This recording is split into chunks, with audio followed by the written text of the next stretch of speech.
Bismillahirrahmanirrahim. Assalamualaikum warahmatullahi wabarakatuh. Alhamdulillahi rabbil alamin. Alhamdulillahilladzi faqahana wa lisuluki syar'ihi nabbahana.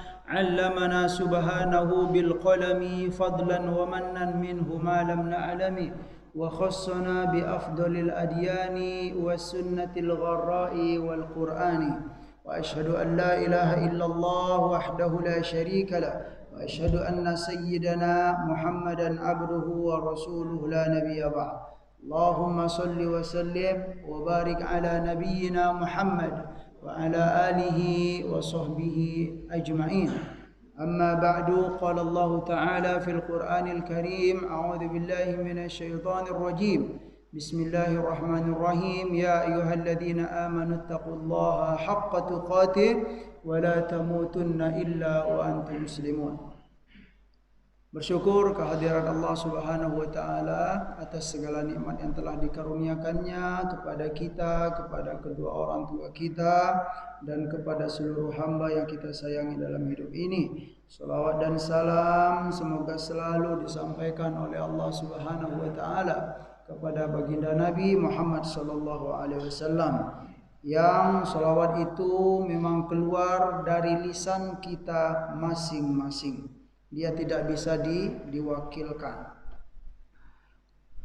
Bapak Ibu yang dimuliakan oleh Allah Subhanahu wa taala, untuk muqaddimah kali ini kita ingin mendengarkan ada sebuah pesan dari Mus'ab bin Zubair. Mus'ab bin Zubair ini berpesan kepada putranya tentang pentingnya mencari ilmu gitu loh Pak ya. Biar ya setidaknya kita dapat semangat lah sekalipun kita sudah berumur Pak ya. Atau nanti bisa kita sampaikan kepada anak-anak kita. Mus'ab bin Zubair pernah berpesan kepada putranya, ta'allamil ilma, kata beliau, ya bunayya ta'allamil ilma fa in yakun laka malun kana laka jamalan wa illam yakun laka malun kana laka malan. Ini bagus Pak. Wahai putraku, kata beliau, belajarlah, carilah ilmu ya tentang keilmuan dalam Islam. Jelas Islam tidak membatasi ya. Ini ilmu ini tidak pokoknya yang jelas secara global dalam Islam itu semua ilmu yang bermanfaat itu didukung oleh Islam, apa saja Pak ya.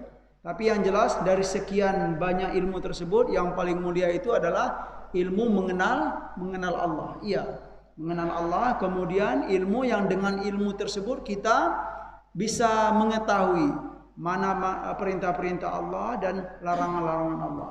Atau juga ilmu yang dengan ilmu tersebut kita takut ya, ada rasa khasyah dalam hati ya. Nah, itulah ilmu yang paling berharga dalam hidup ini. Ta'allamil ilma, kata beliau, pelajarilah ilmu.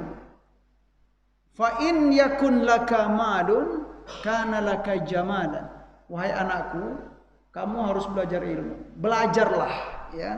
Karena jika kamu ditakdirkan oleh Allah Subhanahu wa taala menjadi hamba yang punya banyak harta, tetapi kamu berilmu, kana laka jamalan. Karena maka ilmu itu akan menjadi perhiasan bagi kamu. Artinya apa Pak? Ada harta, ada ilmu. Itu wah sekali. Gitu loh. Tapi kalau hanya ada apa? Ada harta saja tapi enggak berilmu, enggak tahu mana perintah Allah, enggak tahu mana larangan Allah, enggak ada jamalan, enggak ada perhiasan gitu, enggak ada keindahan dalam jiwa ini. Itu kata beliau, pesan beliau, fa in yakun laka malun kana laka jamalan. Kalau kamu punya harta ya, diberi oleh Allah harta dan kamu diberi oleh Allah ilmu, kana laka jamalan, maka ilmu itu akan menjadi perhiasan bagi kamu. Seandainya wa illam yakun laka malun, seandainya kamu ditakdirkan oleh Allah, dikehendaki oleh Allah menjadi hamba yang tidak terlalu punya banyak harta banyak, apa? Yang tidak punya harta yang banyak, ya. Kana laka malan, maka ilmu itu menjadi harta bagi kamu. Subhanallah. Ilmu itu yang menjadi harta bagi kamu jika kamu memang tidak memiliki harta yang banyak. Ini subhanallah, pesan ini sederhana sekali.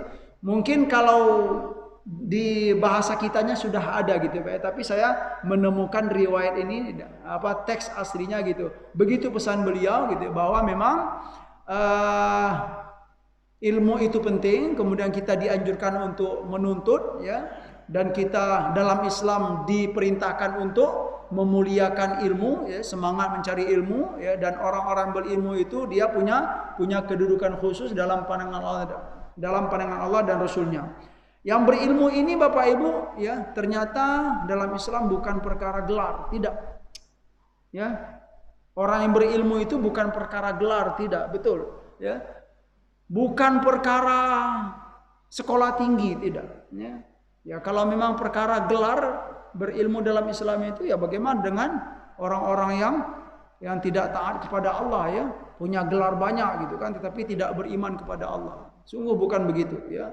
Tidak ada kaitannya dengan perkara gelar, tidak ada kaitannya dengan sekolah tinggi, tidak ya. Berilmu itu memang takut kepada Allah Subhanahu wa taala, mau tunduk kepada perintah Allah Subhanahu wa taala, mau mengenal Allah Subhanahu wa taala. Itu ya, sebagai mukadimah di pagi hari ini.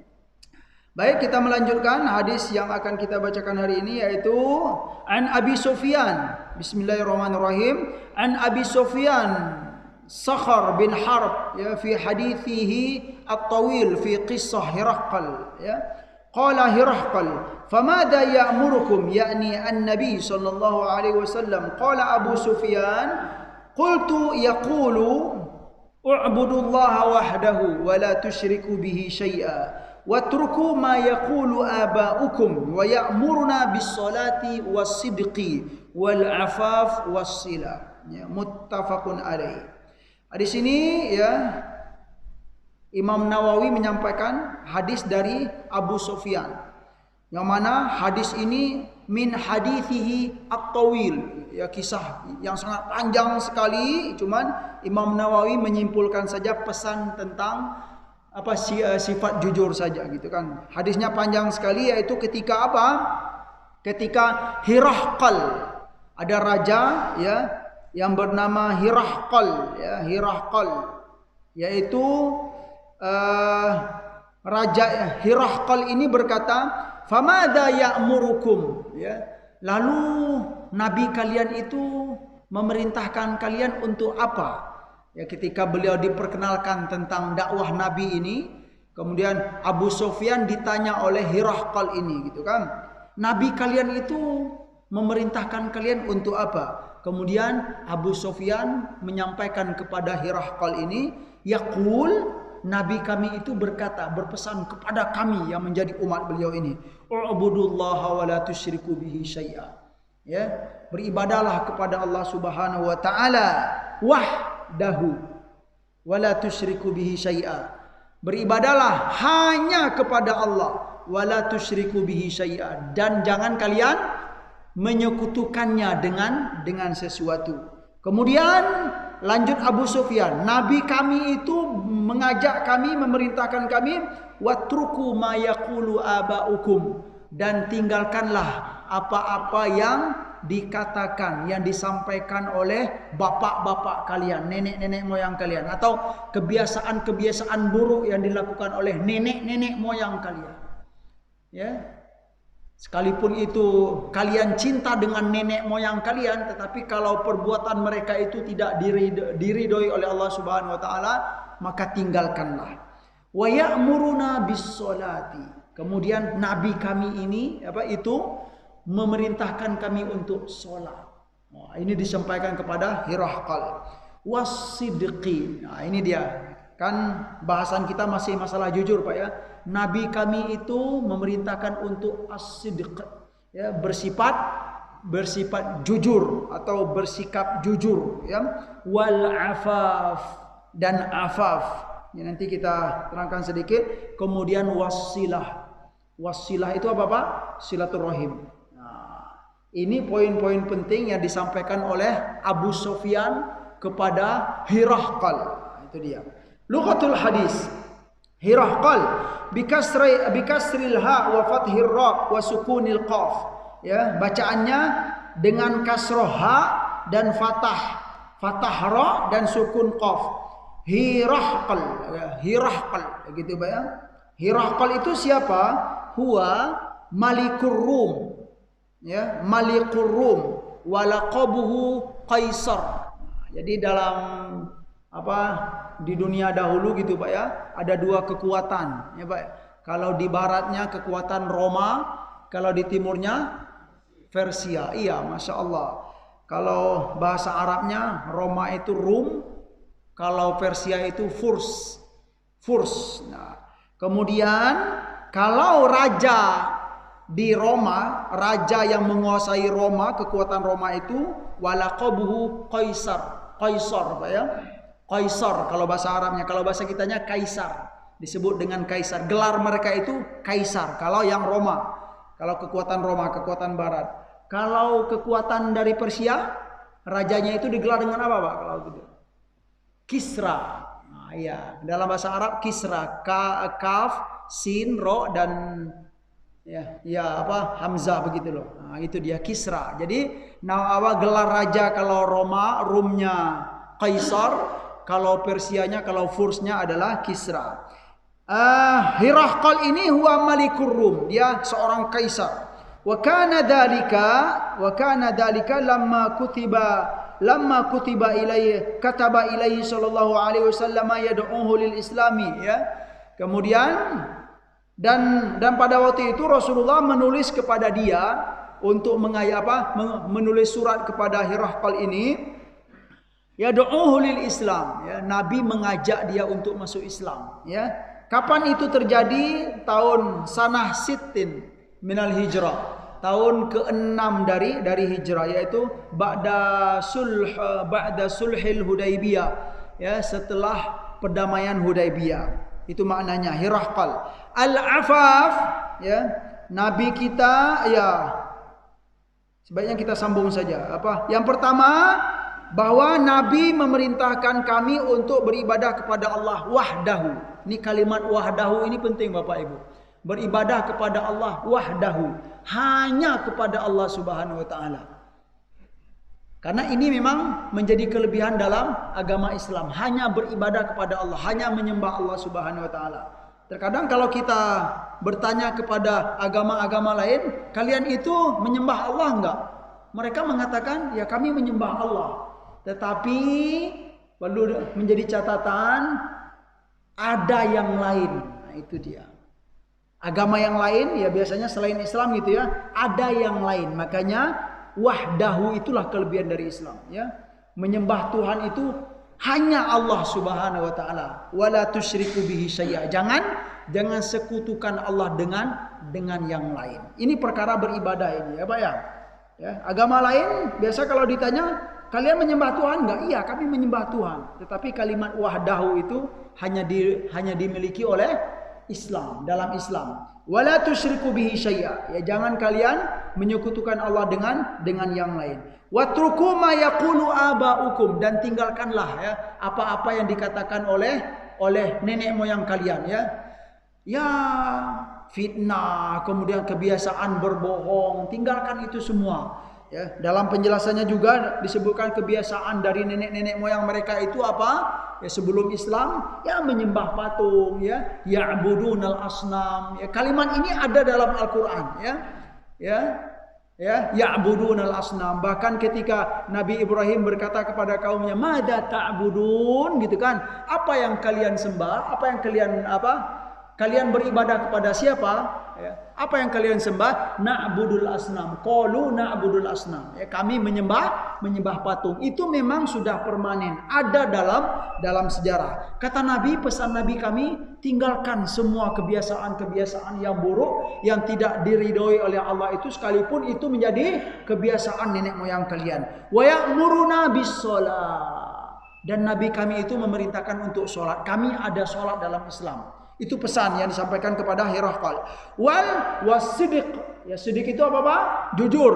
Jujur itu di semua di semua sisi kehidupan, perkataan, perbuatan, semua kita, sikap kita diperintahkan untuk jujur seperti yang sudah kita sampaikan hadis sebelumnya.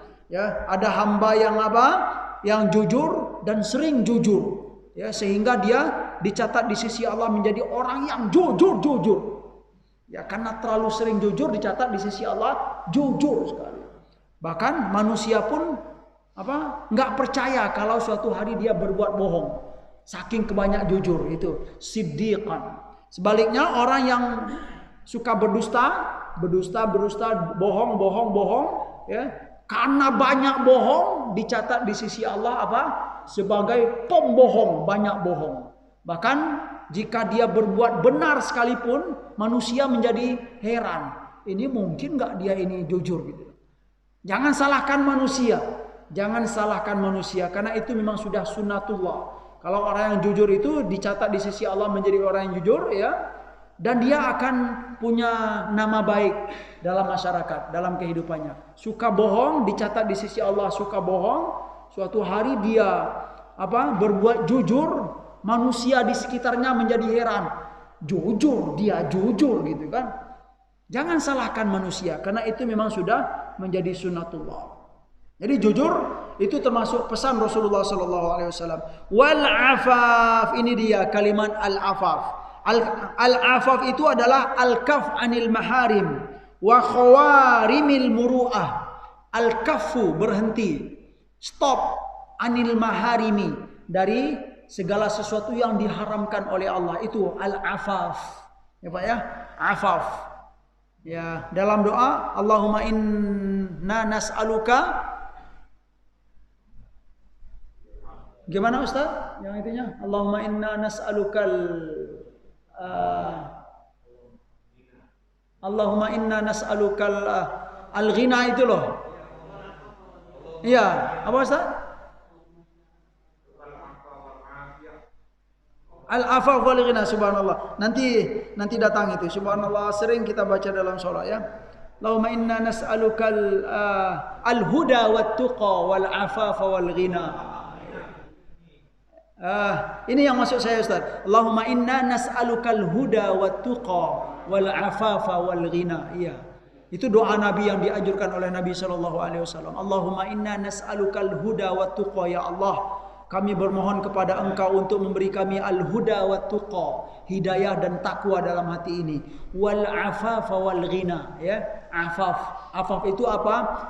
Menghindari diri, terhindar dari segala perbuatan yang diharamkan oleh Allah Subhanahu wa taala. Atau juga wa khawarimil muru'ah, segala sesuatu yang menghancurkan wibawa kita. Segala perbuatan yang mana jika kita lakukan perbuatan itu kharam al muru'ah, kharamatil muru'ah, wibawa kita itu menjadi rontok. Apa saja perbuatannya? Itulah al-afaf. Kalian harus punya sifat al-afaf, kata Nabi SAW. Wasilah. Silah itu apa Pak? Perintah Nabi untuk selalu silaturahim, ya, menjaga silaturahim, jangan putuskan silaturahim. Ya, sudah kita sampaikan sebelumnya kalau masalah pertemuan ketika halal bihalal, bagaimana silaturahim dalam Islam. Silaturahim dalam Islam itu ada dua, ya, umum dan khusus. Yang umum itu apa? Silatuddin, ya, rahimuddin. Kalau dia ada hubungan tali agama dengan kita wajib untuk menyambung, jangan sampai diputus. Ya, caranya bagaimana? Kata para ulama, ya, sudah kita sampaikan seperti perkataan siapa? Imam Qurtubi, kemudian Ibnu Hajar, Imam Ibnu Abi Jamroh juga beliau menyampaikan yang sangat gamblang sekali. Silaturahim itu bisa dilakukan dengan harta, ya Pak ya. Silaturahim itu bisa dilakukan dengan menasehati, saling menasehati, berkasih sayang, kemudian tidak terlalu memperhatikan kesalahan-kesalahan saudara kita. Artinya apa? Aib dan kekurangan saudara itu jangan terlalu diangkat-angkat. Kalau kita melakukan itu, insya Allah kita dapat pahala silaturahim. Artinya apa? Kalau ada saudara kita, kerabat kita, tetangga kita punya aib, punya kekurangan, jangan terlalu diangkat, ya. Jangan dipublis, tapi apa? Simpan, ya. Jangan sampai orang banyak tahu. Itu kita mendapatkan pahala silaturahim ya. Bisa dengan harta. Kalau kita punya harta kelebihan, melihat saudara dan siapa saja ya, saudara seislam, seagama punya kekurangan, jika kita diberi oleh Allah harta, bantu ia dengan harta kita. Itu dapat pahala silaturahim. Subhanallah. Ini pesan Rasulullah SAW kepada siapa? Yang disampaikan oleh Abu Sufyan kepada Hiraqal, raja Romawi. Afadal hadis, dari hadis ini kita mendapat poin penting. Yang pertama, mulazamatur Rasul lisidqi wa syahratihi bihi wa syahratuhu bihi. Ya, mulazamatur Rasul, lazimnya seorang Rasul atau Nabi itu punya sifat sidik, ya pasti. Dan terkenalnya seorang Nabi dan Rasul itu punya sifat jujur. Wa syahadatul a'da lahu bidalika, dan kesaksian para musuh terhadap para Nabi dan Rasul itu. Iya, para musuh pun mengakui bahwa Nabi dan Rasul itu pasti punya sifat jujur. Ya. Kemudian ra'su hadzal din tauhidullahi azza wa jalla wa adamul isyraki bihi. Ya, ra'su hadzal din, kepala agama ini adalah tauhidullah, ya. Inti dalam agama ini adalah tauhid. Itulah pesan Nabi, u'budullaha wa la tusyriku bihi syai'a. Ya, kelebihan dari agama Islam itu yang pertama adalah tauhid, mengenal Allah Subhanahu wa taala, tidak berbuat syirik ya kepada Allah Subhanahu wa taala. Terus min sifatir rusul as-sidq, ya as-sidqu wa hiya sifatun lazimatun lahum wa hum ma'sumuna an diddiha. Ya, di antara sifat-sifat para rasul itu adalah as-sidq, ya jujur. Wa hiya sifatun lazimatun lahum, sifat jujur itu adalah sifat yang lazim, yang wajib dimiliki oleh para rasul. Wahum maksumuna andiddiha, dan para rasul itu maksumun itu apa Bapak Ibu? Maksum, terjaga. Ya, dalam Al-Quran disampaikan, ya ayyuhar rasulu balligh ma unzila ilaika, ya fa illam taf'al fama ballaghta risalata wallahu ya'simuka minan nas. Yaitu ya, asim, ya. Maksum itu Nabi dan Rasul itu maksumun, ya mereka terjaga, dijaga oleh Allah Subhanahu wa taala andiddiha, dari sifat kebalikannya, dari kebalikan sifat jujur. Apa kebalikannya, Pak? Dusta. Tidak mungkin ada Nabi dan Rasul berbohong. Itu menjadi apa istilahnya? Kaidah dalam Islam. Kalau ada Nabi dia berbohong, bukan Nabi. Kalau ada Rasul dia berbohong, bukan Rasul. Itu bukan Rasul, ya. Kenapa ini? Dalam kitab ini disampaikan liyathiqan nasu bikalamihim fima yukhbiruna 'anillah. Kenapa mereka ini wajib punya sifat jujur? Karena untuk apa? Liyathiqan nas, agar manusia percaya gitu loh. Bisa megang perkataan mereka. Liyathiqan nasu bikalamihim, ya. Agar manusia bisa megang perkataan mereka itu. Tentang apa? Fima yukhbiruna 'anillah, terhadap apa-apa yang mereka sampaikan, ya, risalah-risalah Allah yang mereka sampaikan kepada umat-umat mereka. Baik, alhamdulillah sudah selesai. Selanjutnya hadis berikutnya, an Abi Hurairah radhiyallahu anhu qala Rasulullah sallallahu alaihi wasallam ghaza nabiyyun minal anbiya'i salawatullahi wa salamuhu alaihim faqala liqaumihi la yatba'anni rajulun malaka bud'a imra'atin wa huwa yuridu ay yabniya biha wa lam yabni biha wa la ahadun bana buyutan lam yarfa' suqufaha wa la ahadun ishtara ghanaman aw khalifatin wa huwa yantadhiru auladaha. Sampai situ dulu. Dari Abu Hurairah radhiyallahu anhu qala, beliau berkata, qala Rasulullah sallallahu alaihi wasallam, Nabi bersabda. Ya, suatu hari Nabi bersabda. Apa kata Nabi? Nabi menceritakan, ya, ghaza nabiyyun minal anbiya'i salawatullahi wasallamu alaihi. Suatu hari ada seorang nabi dari para nabi, berperang, ya. Ghaza itu berperang, Pak ya. Ghaza nabiyun, seorang nabi kata Rasulullah sallallahu alaihi wasallam, berperang, ya. Faqala liqaumihi, dan nabi itu beliau berkata kepada kaumnya. Ini Rasulullah menyampaikan kisah seorang nabi. Itulah Pak ya. Kemudian nabi ini berperang, kemudian dia berkata kepada kaumnya, nabi ini bukan Rasulullah. Apa kata Nabi? Nabi ini ya, la yatsba'anni rajulun malaka bud'a amra'atin wa huwa yuridu ayyabniya biha wa lam yabni biha. Yang pertama, jangan mengikuti aku. Ya, la yatsba'anni, jangan sekali-kali mengikuti aku. Aku ini siapa, Pak? Nabi tadi, ya. Nabi itu berkata kepada kaumnya, jangan mengikuti aku. Siapa? Jangan ini. Ya, yaitu yang pertama kata Nabi ini rojulun, seorang laki-laki atau seorang hamba yang punya sifat begini, maksudnya jangan ikuti aku. Yang pertama, malaka bud'a amra'atin, dia memiliki beberapa istri, ya Pak ya, memiliki beberapa istri, ya. Atau dia memiliki istri seorang perempuan yang sudah dinikahi, wa huwa yuridu ayyabniya biha wa lam yabni biha. Seorang laki-laki menikahi seorang perempuan, ya, tetapi tidak digaulinya. Ini orang punya seseorang yang begini, kata Nabi itu jangan ikuti aku, ya.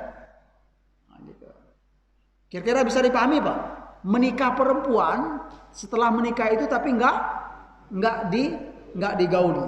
Dari mana kita mengetahui kata-kata dari apa digauli ini? Ya, dari kalimat yuridu ayyabniya. Ya. Dalam bahasa Arab itu dia ada bahasa kiasan, sungguh banyak sekali ya. Kalau bahasa-bahasa kiasan, saya sudah merasakan bahasa Arab itu lebih banyak daripada bahasa kita, Pak. Bahasa-bahasa kiasan-kiasan itu ya. Yuridu ayyabniya, banaya beni itu artinya membangun. Iya, cocok juga dengan bahasa kita. Kalau orang menikah ya dengan seorang perempuan, dia itu seolah-olah ingin membangun.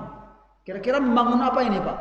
Bangun rumah tangga, ya, atau membangun keluarga gitu loh, membangun keturunan kalau menikahi seorang perempuan itu. Makanya kalimatnya banaya beni, membangun, ya. Membangun, dia ingin membangun walam ya beni biha, tetapi dia enggak membangun gitu ya. Ya, maksudnya apa? Tidak menggauli istrinya yang sah tadi gitu. Dan kalimat bana ini ada dalam hadis seperti Rasulullah sallallahu alaihi wasallam ya. Karena Rasulullah sallallahu alaihi wasallam tazawwaja Aisyah radhiyallahu anha wa hiya bintu sittin ya. Wa hiya bintu sitti sana ya. Wa hiya bintu sitti sana. Nabi menikahi ya. Tazawwaja Rasulullah sallallahu alaihi wasallam, Nabi menikahi Siti Aisyah. Ini dalam sebuah riwayat. Nabi menikahi Siti Aisyah ketika itu Siti Aisyah berumur berapa? Sitti sana, ya, 6 tahun. Selanjutnya wabana biha. Nah, ini dia. Wabana biha, ini kalimat bana ya beni ini, Pak. Dan Nabi membangun keluarga bersama Aisyah itu wahia bintu tis'i sana. Ya, maksud bana itu apa, Pak? Nabi baru menggauli Siti Aisyah, ya. Apa istilahnya? Ya, berhubungan dengan Siti Aisyah yang sah. Nah, itu makna bana. Memang dipahami oleh para ulama, ya. Bana itu membangun, artinya apa? Membangun rumah tangga, ya. Artinya apa? Menggauli istrinya yang sah.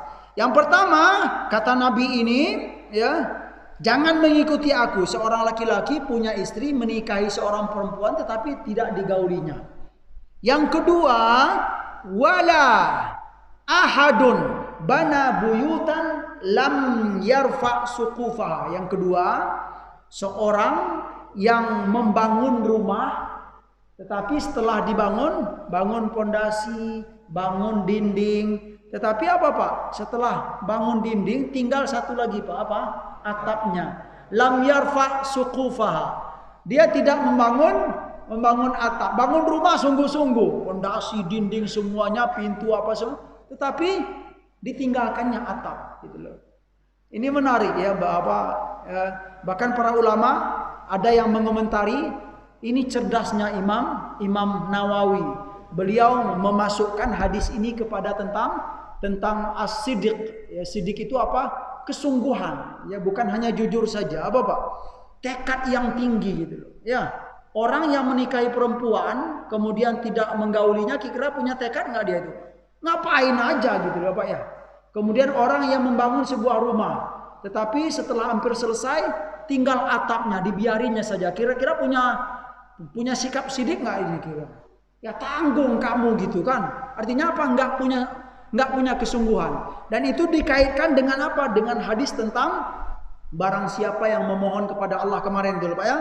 Man sa'alallaha ta'ala syahadata bisidqin ballaghahu Allahu manazila syuhada wa in mata ala firashihi. Ini kaitan hadis ini ya.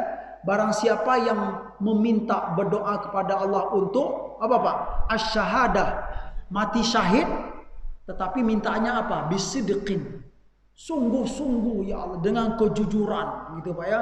Kemudian dia minta kepada Allah dengan jujur untuk mati syahid, maka kata Nabi, Allah akan sampaikan ia ke derajat para syuhada sekalipun dia mati di atas kasurnya. Jadi minta mati syahid itu kita diperintahkan oleh Nabi Pak.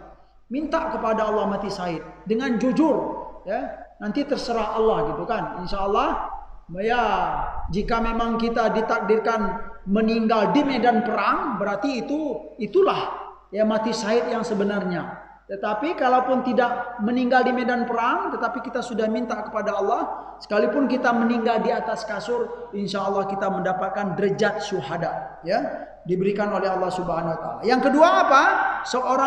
Seorang hamba yang membangun rumah tetapi tidak membangun atap. Ya, ini jangan mengikuti aku kata Nabi ini. Wala ahadun istara ghanaman wala au khalifatin ya. Dan juga seorang yang membeli kambing atau khalifat. Khalifat itu artinya adalah an-naqatul hamil. Memberi onta yang hamil ya. Yang ketiga, ini tiga tipe orang ini Pak ya. Kata Nabi ini jangan ikuti aku. Orang yang membeli kambing atau khalifat, onta yang hamil, wahwa yantaziru auladaha, yang mana dia menunggu apa? Menunggu kelahiran onta yang hamil ini. Ya. Artinya apa? Dia disibukkan untuk menunggu ya, menunggu kapan dia lahir ini, kemudian yang lahir ini bagus atau tidak gitu ya. Begitu.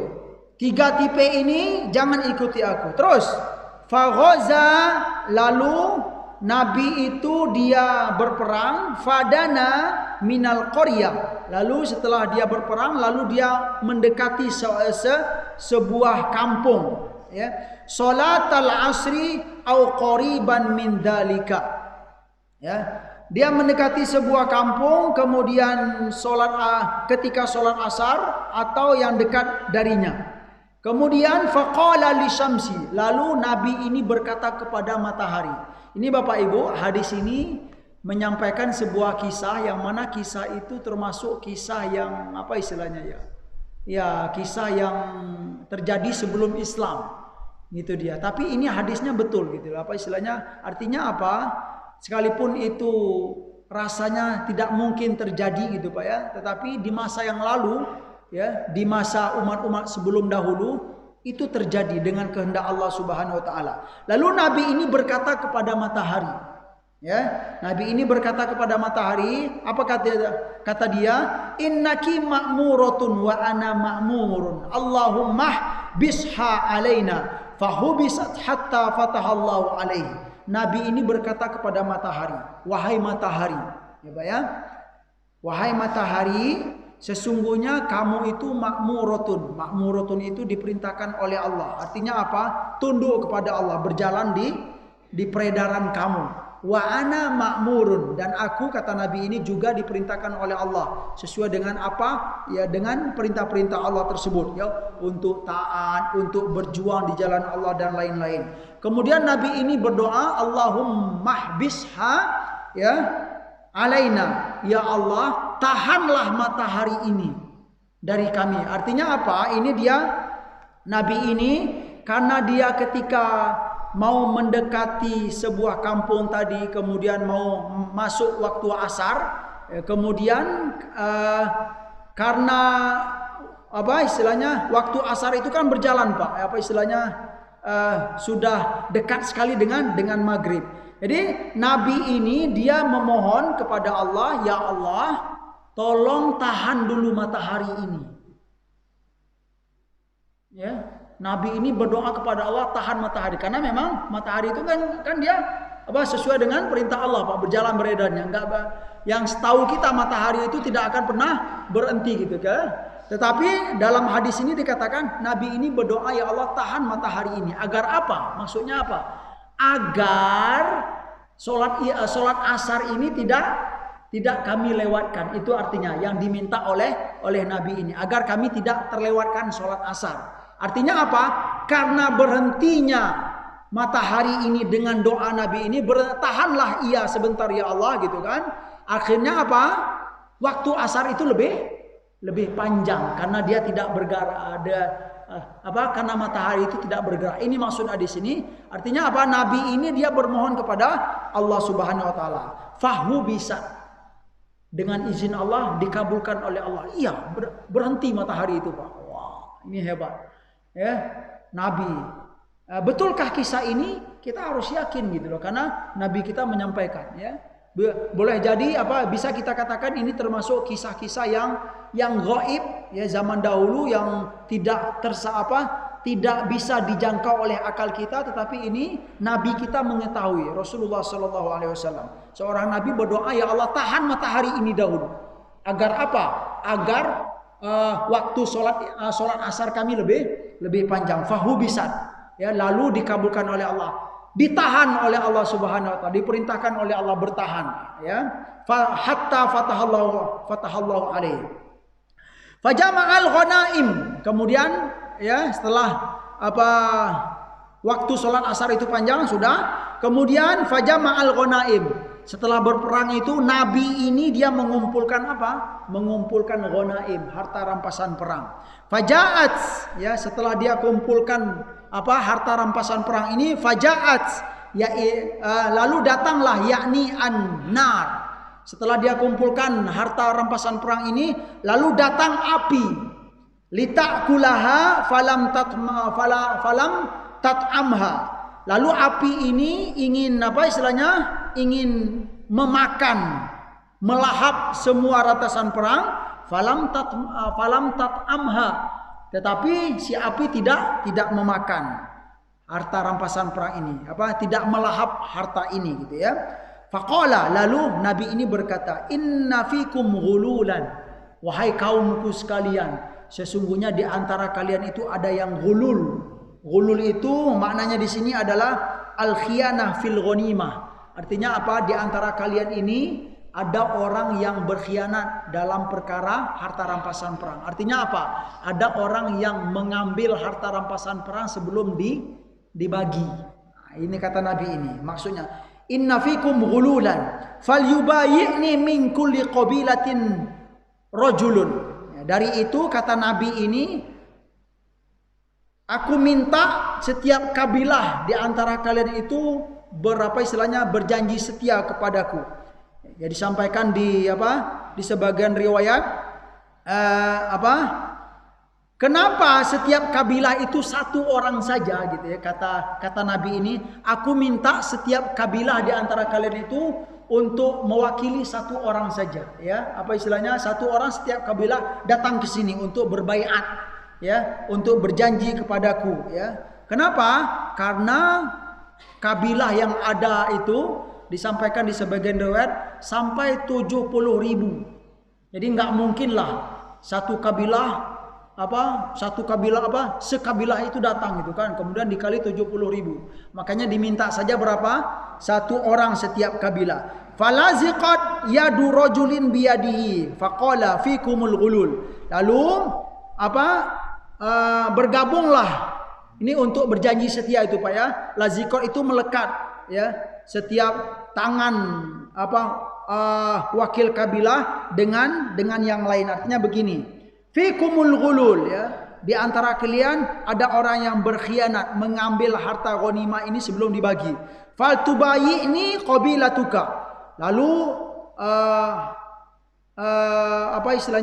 berjanjilah orang yang ada di kabilah kamu itu. Kemudian lalu melekatlah yadu rajulaini ya, tangan dua orang atau salata. Artinya apa?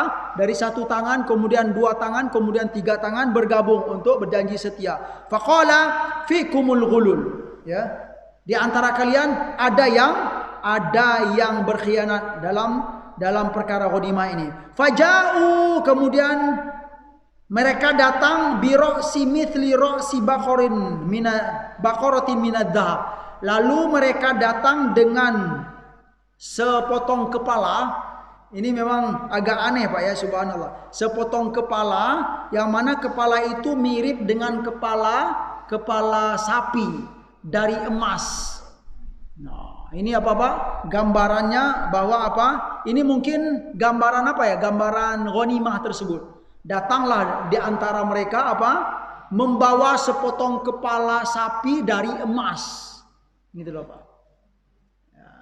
Ini kepala sapi dari emasnya apa kira-kira ini Pak? Harta rampasan perang tersebut. Nah, begini loh. Fawadu'aha ya, lalu diletakkanlah kepala sapi dari emas tersebut. Faja'atin nar fa'akalatha. Lalu datanglah api dan melahap ya kepala sapi dari emas tersebut. Ya, gitu loh. Cukup di situ, kemudian Nabi melanjutkan. Ya, artinya apa? Harta rampasan perang di kaum zaman dahulu itu dimakan oleh api, Pak. Ya, bisa begitu? Iya, bisa dengan kehendak Allah. Maksudnya apa? Begini penjelasannya. Falam tahillal ghanaim li ahadin qablana. Kata Nabi kita sallallahu alaihi wasallam, harta rampasan perang itu tidak dihalalkan oleh Allah bagi kaum sebelum kita. Jadi sebelum umat Rasulullah, kalau ada umat-umat yang berperang di zaman umat sebelum Rasulullah sallallahu alaihi wasallam, mereka berperang, kemudian mereka mendapatkan harta rampasan perang gitu ya. Allah tidak menghalalkan itu bagi mereka. Cara Allah bagaimana? Setelah mereka mengumpulkan harta rampasan perang tersebut, Allah datangkan api kemudian menghanguskan semua harta rampasan perang tersebut. Begini saja. Ya, itu memang terjadi. Lalu kata Nabi SAW, "Tsumma ahallallahu lanal ghanaim." Kemudian Allah Subhanahu wa taala, kata Rasulullah SAW, menghalalkan bagi kita al-ghanaim. Harta rampasan perang itu dihalalkan oleh Allah bagi umat Nabi Muhammad SAW.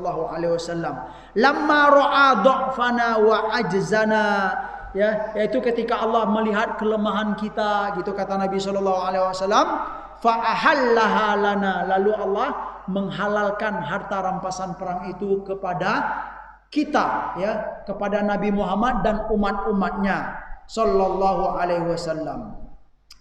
Ini dikuatkan sekali Bapak Ibu menjadi ada dalam sebuah hadis Bukhari, sahih sekali hadisnya gitu kan.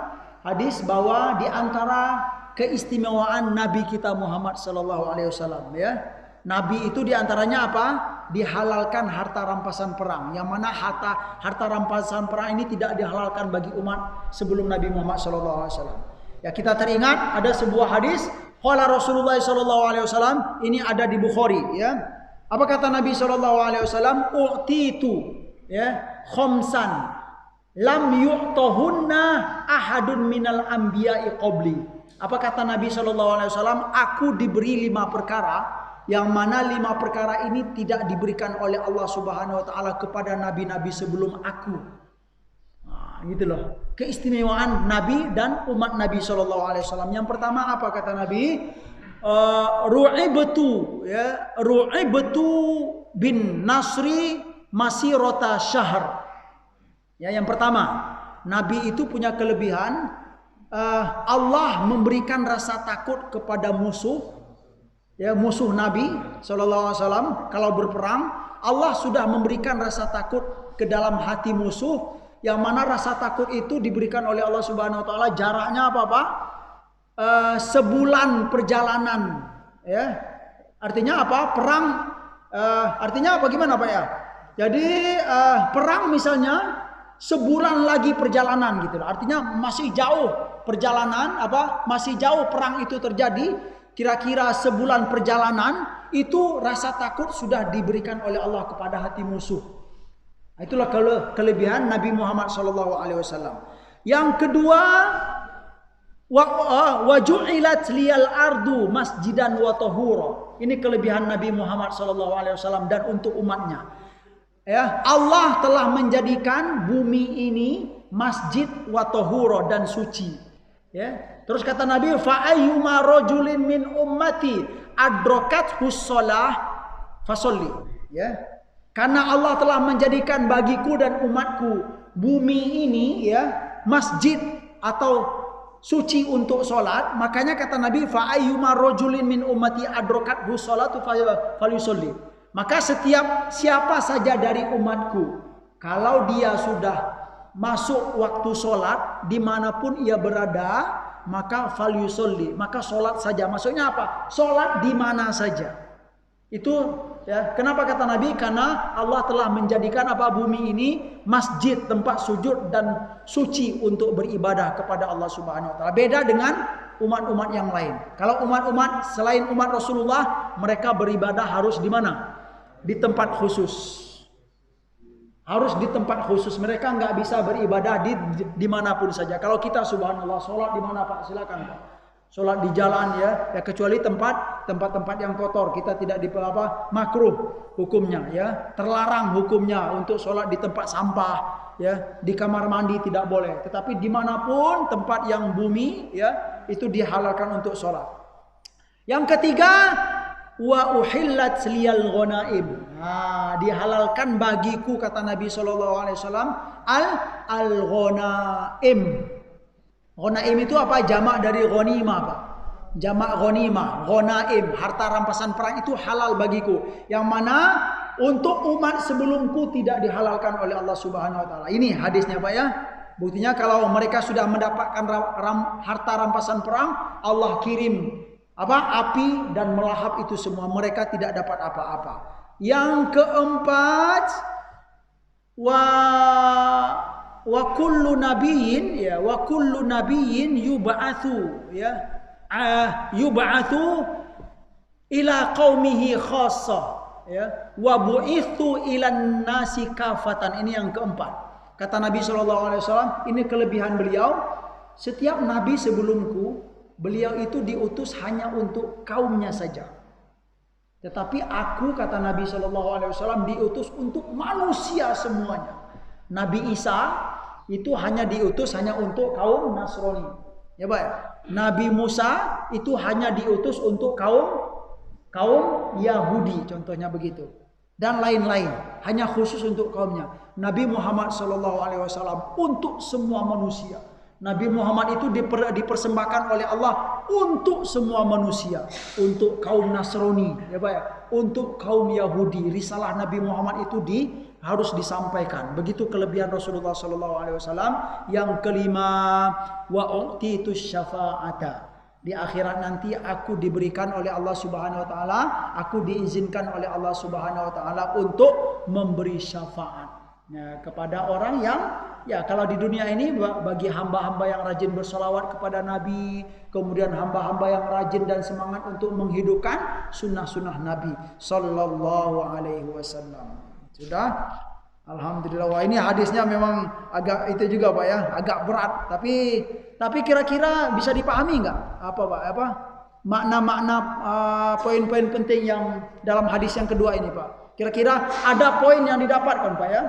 Yang jelas boleh kita sampaikan. Yang intinya adalah orang yang 3 tipe itu, ini tipe tidak baik, itu dia.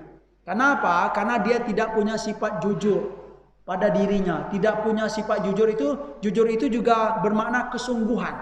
Nggak ada keseriusan dalam hidup ini gitu loh, Pak. menikah perempuan tapi tidak digauli. Mana keseriusan? Ingin membangun rumah tangga tetapi tidak menggauli istri yang sah. Berarti jangan ikuti ini. Orang yang membangun rumah gencar sekali, pondasi, dinding, keramik semua, tahu-tahu dibiarinkannya rumah tanpa atap. Ini orang nggak bagus. Apa ya? Kemudian orang yang membeli kambing atau onta yang hamil khalifat, kemudian setelah dia membeli itu, dia karena si onta ini sedang hamil gitu ya, pikirannya mikir terus, mikir kapan lahir ini gitu ya. Dia fokus kepada ini. Dikaitkan juga bagaimana dia akan fokus perkara jihad contohnya gitu kan, sedangkan dia hanya pikir masalah kapan lahirnya onta ini.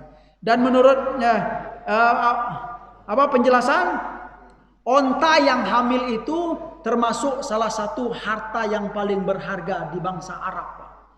Jadi bangsa Arab itu yang berduit, yang kaya raya itu, di antaranya di antara kebiasaan mereka suka memiliki onta yang hamil. Ya, lihatlah Pak, kalau ya mungkin subhanallah ini gambaran dari hadis. Karena onta yang hamil itu merupakan harta yang paling berharga yang dimiliki oleh orang Arab. Tetapi yang nggak baiknya apa?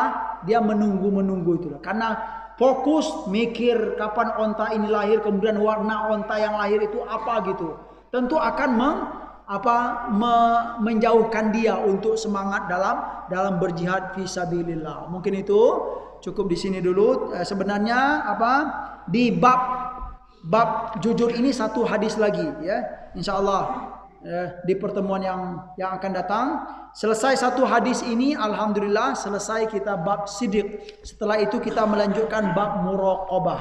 Muraqabah itu merasa selalu dipantau oleh Allah Subhanahu wa taala. Berarti sisa bab sidik, bab jujur, sisa satu hadis lagi insyaallah. Terima kasih Bapak Ibu. Wassalamualaikum warahmatullahi wabarakatuh.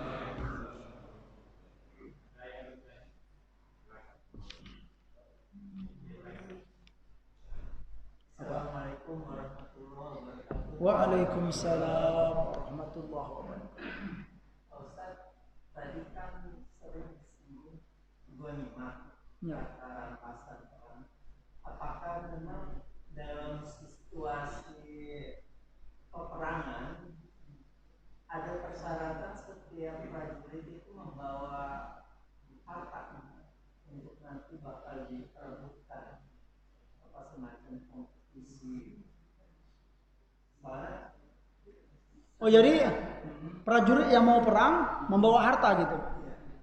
Karena itu kan bakal diperebutkan sebagai ghanimah yang akan dibagi-bagikan. Saya masih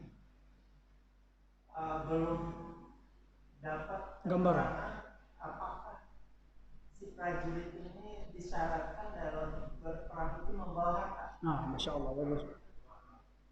Tidak Pak? Yang setahu istilahnya sejauh pengetahuan saya gitu Pak ya, prajurit ya dalam berperang itu tidak disyaratkan untuk membawa harta gitu loh. Maksud harta ghanimah ini Bapak istilahnya harta musuh gitu loh. Harta musuh, misalnya kaum muslimin berperang dengan kaum musyrikin. Nah, kaum musyrikin itu kan punya peralatan perang dan lain-lainnya gitu ya. Jadi peralatan itulah mungkin sisa dari perang itulah Pak yang disebut dengan harta ghanimah. Bukan berarti setiap yang mau perang itu membawa harta. Nah, itu yang saya pahami. Jadi apa yang tersisa dari perang tersebut, apa yang tersisa lah, baju perang kan berharga itu Pak ya. Baju perang atau apalah, pedang-pedang. Nah, itulah yang disebut dengan ghanimah. Ya, bukan berarti setiap prajurit mau perang itu bawa harta dahulu, bukan begitu. Gitu, Pak. Oh ya, ada istilah dalam Islam itu ada ghanimah, ada fai', Pak. Ya, ada ghanimah. Ghanimah itu harta yang didapatkan dengan cara perang, itu ghanimah. Ada istilah lain fai'. Fai' itu harta yang didapatkan oleh kaum muslimin tetapi bukan dengan cara perang. Nah, itu dia. fai ya. Ini mungkin apa istilahnya bahasan-bahasan yang sangat detail gitu kan. Tapi yang jelas perlu saya sampaikan juga karena apa? Kita membahas tentang ghanimah sedikit ya. Jadi ada dua istilah, ada ghanimah, ada fai. Ya, fai itu harta yang didapat oleh kaum muslimin bukan dengan jalan perang. Ya, bisa jadi dengan jalan apa Pak? Apa istilahnya kompromi atau berdamai gitu. Udah ambil aja gitu. Tapi kalau ghanimah itu harta yang didapatkan dengan cara perang. Artinya kaum musuh itu memang kalah, sisa-sisa yang mereka tinggalkan itu menjadi hak milik kaum muslimin semuanya. Ya. Jadi apa Pak? Untuk yang tadi tidak disyaratkan itu saja Pak. Tidak disyaratkan untuk membawa harta sebelum berperang. Silakan. Ya Pak, bismillah. Mengenai hadis Nabi menceritakan kejadian masa lalu. Ya Pak, masya Allah. Saya melihat ada suatu kontradiksi. Ya. Mungkin saya yang salah. Ya, masya Allah. Artinya Nabi menceritakan masa lalu, tapi pada saat itu Nabi itu berdoa untuk menghentikan Matahari. peredaran matahari, Ya. agar dia melaksanakan sholat. Nah, di sini saya lihat kontradiksinya adalah kan kejadian masa lalu. Apakah pada saat itu sudah ada perintah sholat? Sementara perintah sholat kan pada zaman Nabi Muhammad. Ya. Begitu. Ya. Masya Allah. Bagus. Perlu kita ketahui kita mengingatkan kembali bahwa apa yang terjadi di masa lalu ya, bahkan ini Bapak Ibu dalam sebuah dalam penjelasannya yang pertama, nabi yang dimaksud siapakah nabi itu? Itu dulu yang pertama ya. Karena Rasulullah sallallahu alaihi wasallam menyampaikan ada seorang nabi. Dia berperang kemudian berkata kepada kaumnya tadi Pak ya, siapakah nabi itu? Dalam penjelasan disebutkan ya, dalam sebagian penjelasan disebutkan nama nabi itu adalah Yusha bin Nun. Tapi ada juga pendapat ulama mengatakan itu hanya perkiraan. Yusha bin Nun itu adalah hanya perkiraan. Dan dalam Islam kita Pak ya, kalau terhadap perkara-perkara yang terjadi gaib ya, apa yang disampaikan oleh nabi itu gaib, atau ahli sejarah pun juga tidak bisa untuk melacak lagi gitu kan. Kita tidak dituntut untuk mencari secara detail. Tidak dituntut itu loh Pak. Maksud tidak dituntut ini kita tidak wajib untuk mengetahuinya secara detail. Contohnya tadi Yusha bin Nun ya. Dia disebutkan, saya sudah banyak baca penjelasan hadis Yusha bin Nun. Pertanyaannya, apakah ini pasti Yusha bin Nun? Bisa dikatakan bisa pasti, bisa tidak. Itu dia. Dan ini banyak kita temukan dalam Al-Quran. Contoh, Ashabul Kahfi. Ashabul Kahfi itu Bapak ya, kalau kita mau mencari detail, kemudian timbulkan pertanyaan, betulkah mereka itu nama-nama mereka, kalaupun ada nama-nama mereka dalam sebagian kitab, ya, kalaupun betul, ya, tapi bisakah dipastikan iya betul? Ya, para ulama mengatakan ihtimal, hunaka ihtimalat, ya, tentang nama-nama Ashabul Kahfi itu, ya, kemudian siapa mereka itu hanya perkiraan saja. Tetapi poin yang penting itu adalah yang wajib kita pegang, kita beriman terhadap kisah itu. Kalau kita nggak mengimani kisah yang tentang kisah Ashabul Kahfi, kita kenal. Tapi kalau kita kurang tahu tentang siapa orang-orang kisah Ashabul Kahfi, kita tidak berdosa karena itu tidak diperintahkan oleh agama. Gitu loh Pak. Begitu juga dengan tentang sholat asar. Kalau secara sederhana kita bisa pastikan para nabi dan rasul zaman dahulu ada sholat mereka, cuman caranya saja berbeda.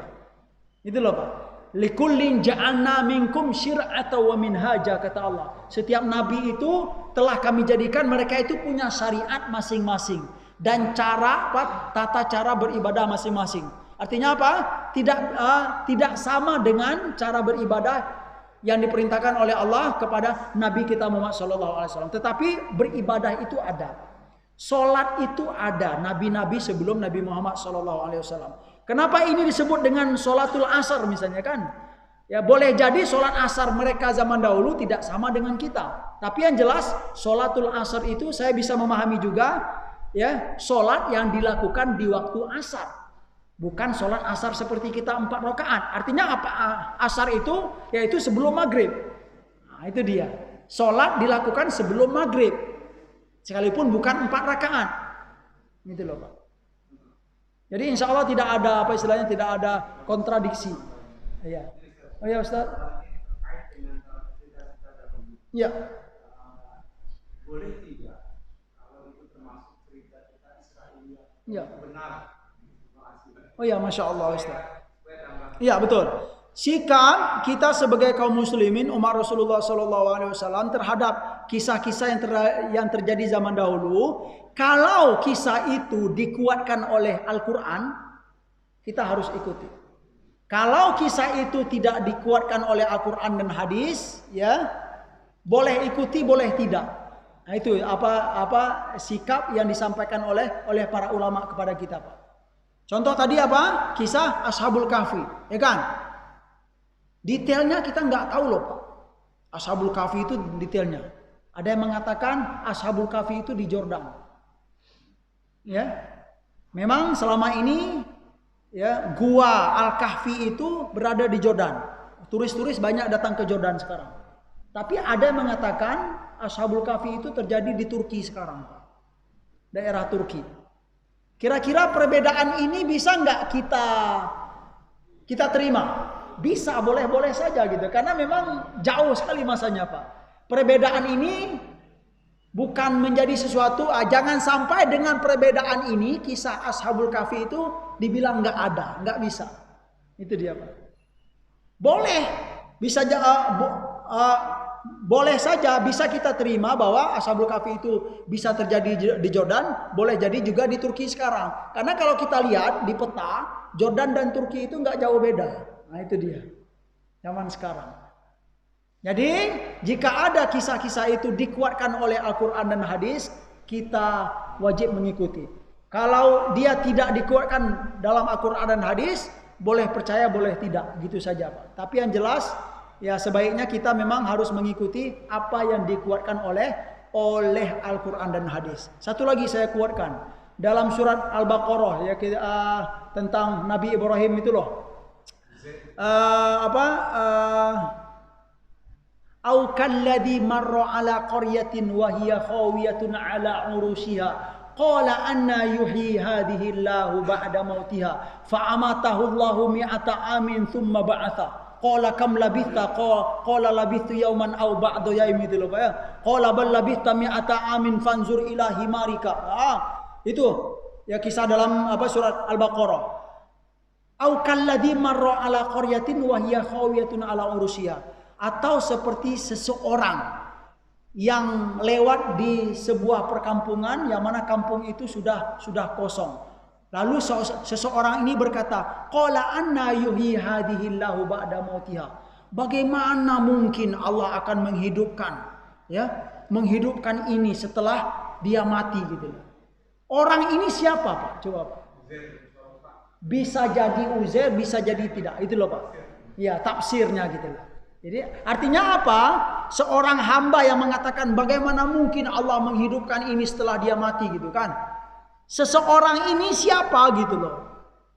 Tidak bisa dipastikan betulnya siapa gitu. Tapi kejadian ini pasti adanya. Karena ada dalam Al-Quran. Mungkin itu Pak ya. Barakallah.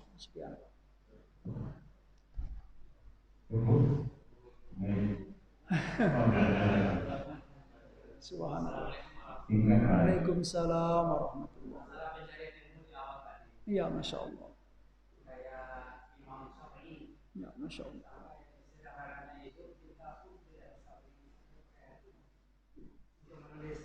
Iya, Pak. Iya. Mencari ilmu.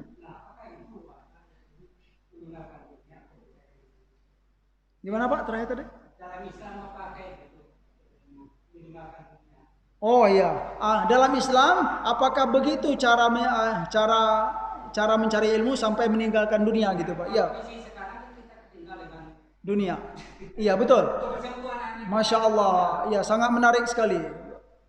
Para ulama telah menyampaikan bagaimanapun memang waktu kita dalam mencari ilmu itu harus dilebihkan. Itu dulu yang pertama konsepnya Pak. Kenapa harus dilebihkan? Karena ilmu itu bermulia dan berharga dalam Islam. Kemudian lalu kita sesuaikan dengan yang kedua, kita sesuaikan dengan keadaan kita. Memang contoh-contoh Imam Nawawi itu Pak, itu memang contoh-contoh istimewa. Tidak semua orang yang bisa mengikuti beliau. Ya Pak ya? Iya. Ya, tidak semua orang yang mampu mengikuti. Jadi beliau itu memang hamba yang langka. Tetapi bagaimanapun langka, beliau bisa menjadi contoh bagi kita, ya kan? Iya, betul. Iya. Apa? Iya, subhanallah. Jadi Imam Nawawi itu termasuk para imam, para ulama yang tidak menikah, ya. Para ulama yang al-a'zab, kalau bahasa Arab al-a'zab, yang mana beliau itu tidak sempat menikah karena sibuk menuntut ilmu. Sangat jelas sekali Pak. Jadi beliau tidak menikah itu memang ada dalam hadis Nabi, an-nikahu sunnati, faman raghiba an sunnati falaysa minni, ya kan? Menikah itu adalah sunnahku. Barang siapa yang tidak suka menikah atau benci menikah atau tidak mau menikah, maka dia bukan termasuk golonganku. Pertanyaannya, Imam Nawawi itu tidak menikah apakah karena beliau benci sunnah Nabi atau beliau tidak tahu sunnah Nabi atau bagaimana Pak? Hah? Imam Nawawi itu tidak menikah itu ada kata sedikit Pak, tidak sempat menikah, itu saja. Ya, beliau bukan benci sunnah Nabi, bukan tidak tahu sunnah Nabi, subhanallah. Karena yang tidak sempat menikah. Karena apa? Mencari ilmunya sibuk sekali. Ya, kira-kira kita mampu gak begitu, Pak? Ya, kalau nggak mampu jangan dilakukan. Tetapi contoh Imam Nawawi itu perlu kita tiru, gitu ya. Kita harus mengagumi beliau. Bahkan dalam riwayat beliau, gitu ya. Beliau itu satu-satunya hamba yang pernah tidak tidur selama 2 tahun. Ya sudah saya sampaikan dulu kalau salah di Muqaddimah. Tidak tidur selama 2 tahun. Kira-kira maksudnya apa itu Pak? Nggak mungkin orang manusia tidak tidur selama 2 tahun. Tetapi maksud tidak tidur itu beliau tidak pernah tidur selama 2 tahun, tidur di atas kasur yang nyenyak. Melentak. Ini nyamannya minta ampun. Tidur beliau itu apa Pak? Duduk. Dan begini tidur beliau. Itulah tidur Imam Nawawi. Makanya dikatakan beliau itu tidak pernah tidur selama 2 tahun. Maksudnya apa? Enggak pernah tidur serius. Nah, gitu loh. Kalau kita kan seriusnya minta ampun tidur itu Pak ya. Bahkan enggak mau diganggu. Kalau ada orang yang ganggu ini enggak benar ya orang ya. Saya capek-capek ini, saya mau tidur ganggu saya ya. Imam Nawawi itu enggak sempat sempat tidak tidur ya. Maksudnya tidak serius tidur selama 2 tahun, itu artinya Pak ya. Jadi memang secara global menuntut ilmu, dan ilmu itu memang dimuliakan dalam Islam. Cuman caranya perlu kita sesuaikan. Bagaimana Ustaz gitu kan? Saya ingin mencari ilmu tetapi saya dituntut untuk pergi ke pasar berdagang. Udah ya. Semampunya siapkan waktu untuk mencari ilmu Pak. Ya, setelah itu kita jalanlah secara normal. Jangan sampai gitu ya. Karena menghadiri kajian ini toko di pasar tutup jadinya, jangan gitu ya. Saya yang salah nanti, jangan, bukan begitu. Jalan saja, berjalan saja secara normal. Kita tugas di kantor-kantor, tetapi setiap minggu atau sekali sebulan kita perlu mengingat gitu ya. Sudah adakah saya menyiapkan waktu saya untuk mencari ilmu sekalipun sebentar setelah subuh dan lain-lain. Cukup segitu Pak. Sekian. Terima kasih Pak Ustaz penjelasannya. Demikian para jemaah, jika sudah ada di akhir acara, mari kita tutup kajian ini dengan doa kafaratul majlis. Subhanallah wa bihamdihi, asyhadu an la ilaha illa anta, astaghfiruka wa atubu ilaik. Assalamualaikum warahmatullahi wabarakatuh.